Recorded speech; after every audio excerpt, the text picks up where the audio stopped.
Bonjour à tous et bienvenue sur cette vidéo YouTube qui va vous donner quelques clés sur comment rechercher un stage. Donc en effet, votre formation avance à grands pas et il est temps de commencer vos recherches de stage.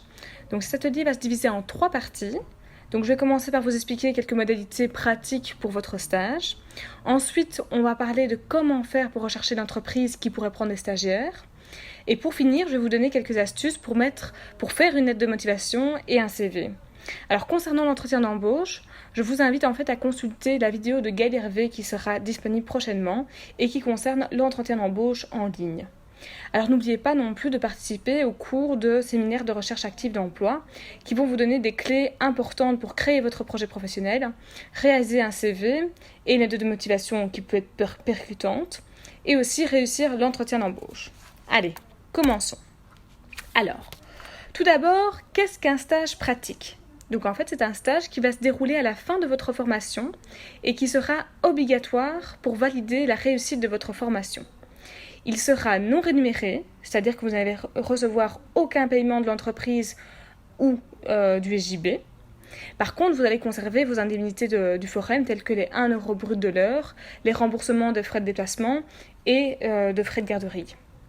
Ce stage, ça va vous permettre de mettre en pratique les compétences que vous aurez acquises lors de la formation. Donc, la fonction et les tâches que vous aurez en entreprise devront être en relation avec la formation que vous avez choisie.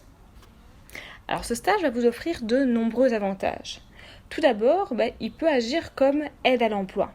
Donc, il va permettre à l'employeur de vous tester, de vous former pour que vous puissiez être prêt à travailler dans son entreprise au terme du stage. Et cela sans devoir débourser aucun sou. C'est plutôt intéressant. Et pour vous, ce stage vous permettra de découvrir les coulisses de l'entreprise et de choisir si vous désirez rester ou pas dans cette entreprise, car sachez que vous avez toujours le choix. Alors, si le stage s'est bien déroulé, mais que l'entreprise n'a pas les moyens de vous engager, elle pourra tout de même garder vos coordonnées dans leur réserve de recrutement. Donc vous avez déjà un pied dans l'entreprise. Car en effet, un engagement, c'est jamais quelque chose de simple pour l'employeur.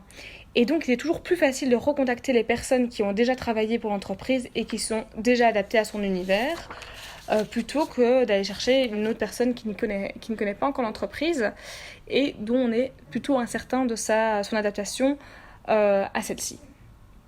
Alors, le stage vous permet également d'élargir votre réseau. Donc, vous allez faire de nouvelles rencontres.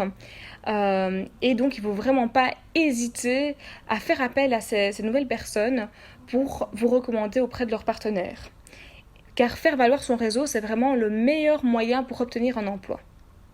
Alors, cette expérience est évidemment à mettre sur votre CV, car ne vous sous-estimez pas, même si vous n'étiez qu'en formation, vous avez travaillé, vous avez développé des compétences, ce sont des compétences qui sont techniques, comportementales, ou même vous avez développé de nouvelles connaissances.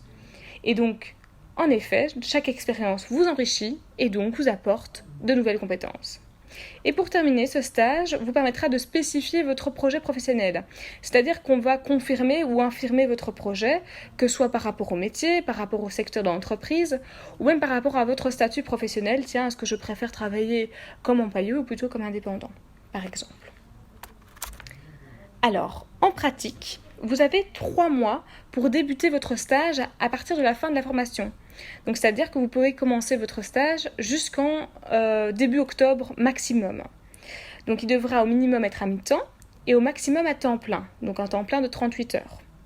On doit faire au minimum 240 heures et au maximum 262,5 heures. Ce qui vous fait en fait entre 6 et 7 semaines. Alors, vous ne pouvez pas travailler le week-end ni après 18 heures car vous n'êtes pas couvert par l'assurance de la formation. Alors, les déplacements peuvent être autorisés s'ils sont déclarés et acceptés par le secrétariat. Donc, si jamais, quand vous rencontrez l'employeur, n'hésitez pas à lui demander, tiens, est-ce qu'il y aura des déplacements à faire, que ce soit auprès des clients, que ce soit sur d'autres sites, pour des missions, etc. Ça, c'est important de le savoir au préalable, pour être couvert. Alors, vous ne pouvez pas faire votre stage chez un parent du premier ou du second degré. Donc, premier degré, ça correspond à tout ce qui est parents et enfants, alors que le second degré, on parle alors des petits-enfants, des grands-parents et même des frères et sœurs. Donc ça, on ne pourra pas faire, c'est vraiment valable que dans le stage d'observation qui n'aura pas lieu pour cette session-ci.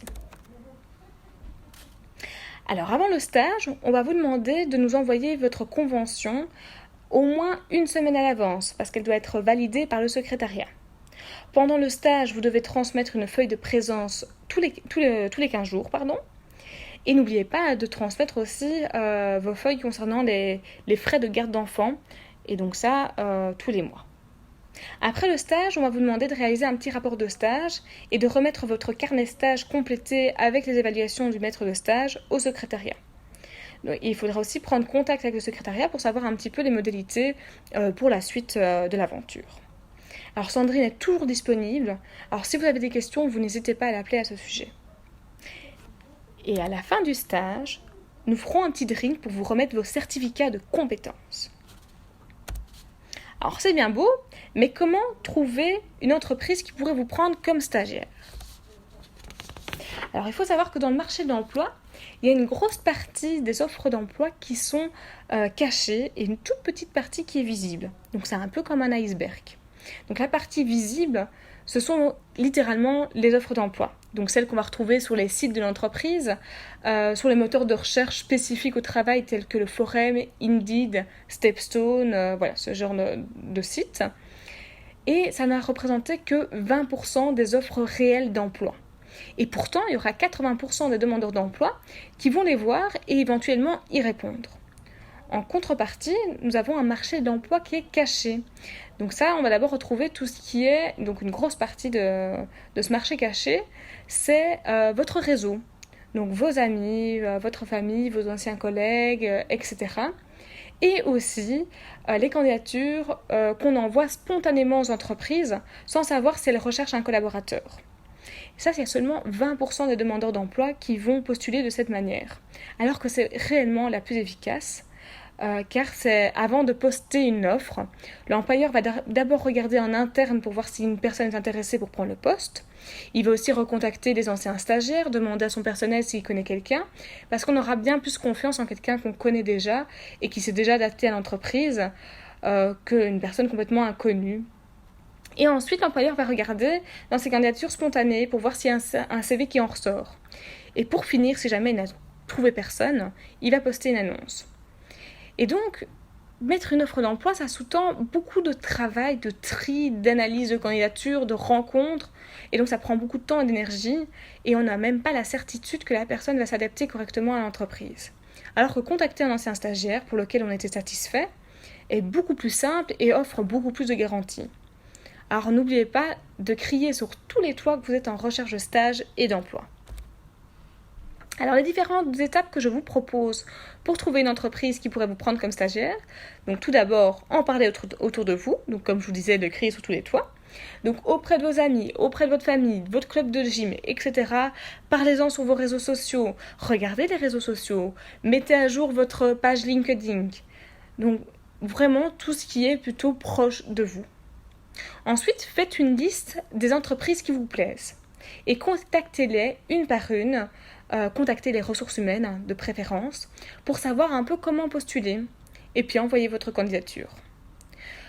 Vous pouvez aussi regarder les sites d'offres d'emploi et n'hésitez pas à postuler parce que n'oubliez pas que le stage est quand même une aide à l'emploi très intéressante pour l'employeur.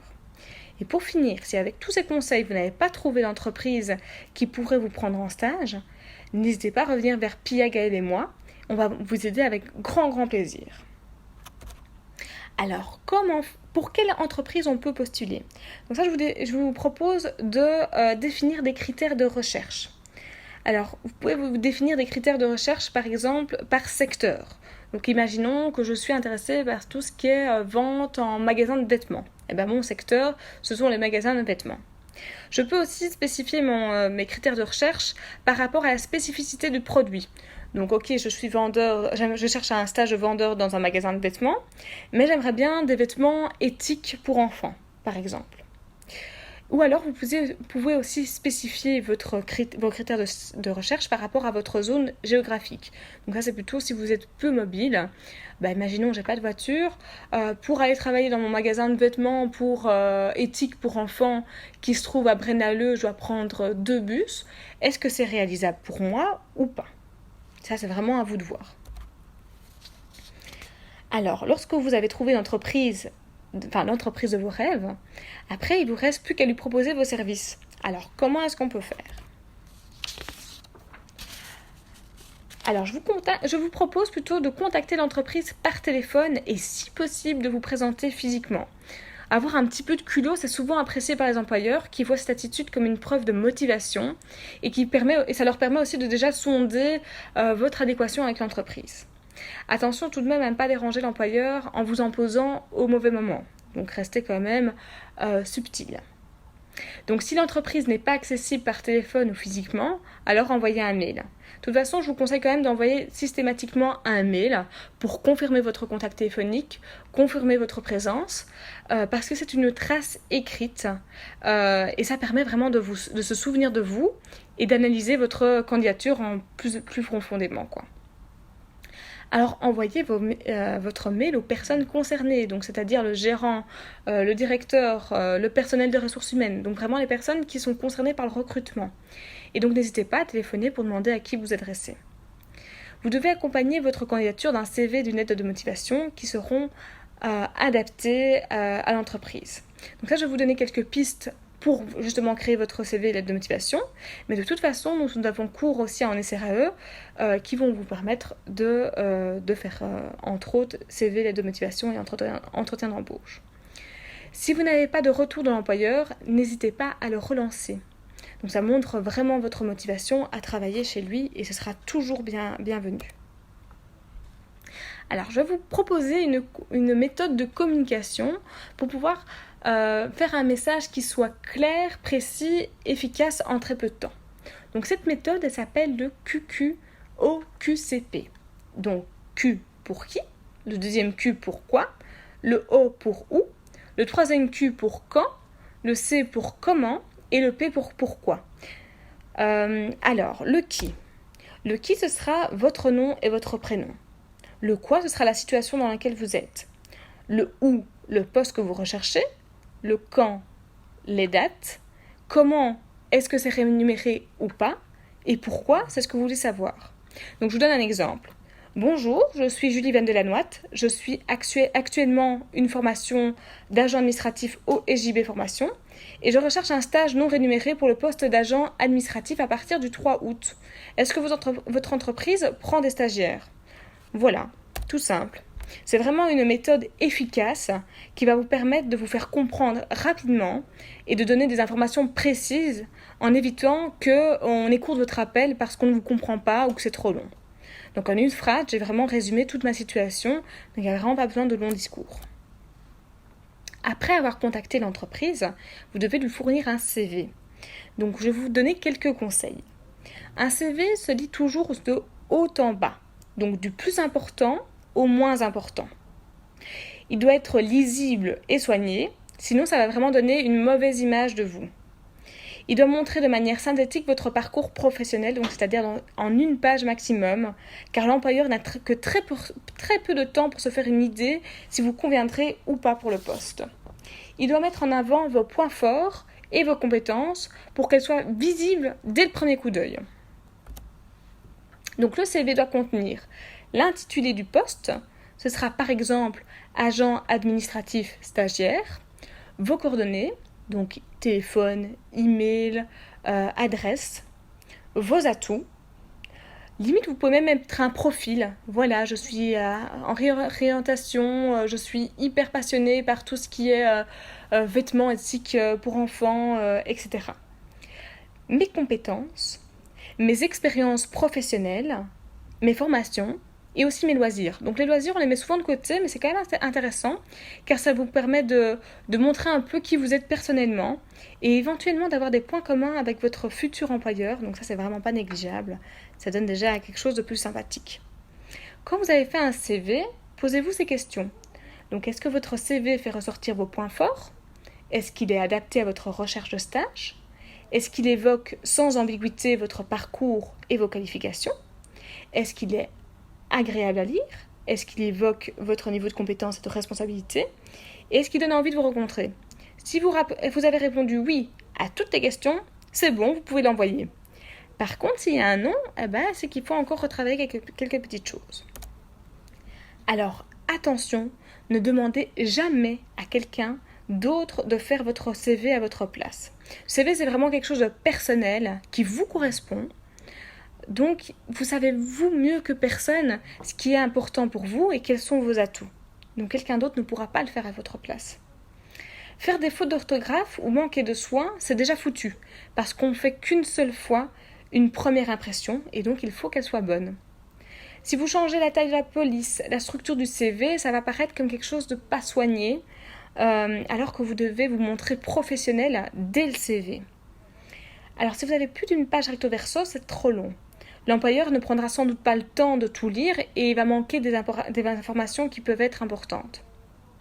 S'il est trop chargé ou illisible, ça non plus, ça n'ira pas. Parce que l'employeur, il a très peu de temps pour se faire une idée. Donc au premier coup d'œil, il doit pouvoir décoder ce que vous avez écrit. Alors ensuite, un CV, ça se fait toujours accompagné d'une lettre de motivation.